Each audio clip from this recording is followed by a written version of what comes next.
Digital Forensics Lab Setup by Callie Pollen. Due to the fact I wouldn't have much money and would have to take out a loan, and most of that money will go right back into the business, I will have to make smart financial decisions. I would work with the minimum 150 square feet. It would need to have doors with locks and locked cabinets to secure evidence. I would have enough desk and workspace to conduct forensic analysis investigations and administrative work. And of course, I would require an internet connection to be able to go about my work. I would use a hardware write blocker because it is able to support all drives. I know from Chapter 2 and my own research that there are many needs for a computer to make it work for my needs.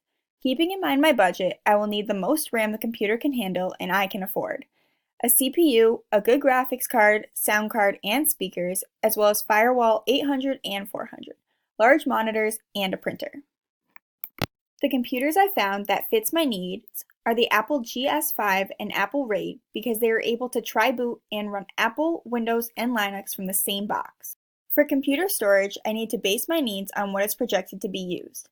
My goal would be to have 10 to 20 terabytes of storage, or as much as I'm able to afford, and when I expand, I could get network storage through vendors such as RAID Inc., Falcon, or Apple X RAID.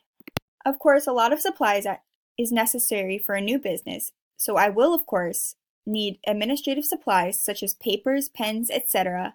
And for actual forensic supplies, I will need cables, CDRs and DVD-Rs, tapes, all different types such as DLT and SDLT, DDS and DAT, LTO to read subjects' tapes and archive work, hard drives, a toolkit, a flashlight, and printer cartridges.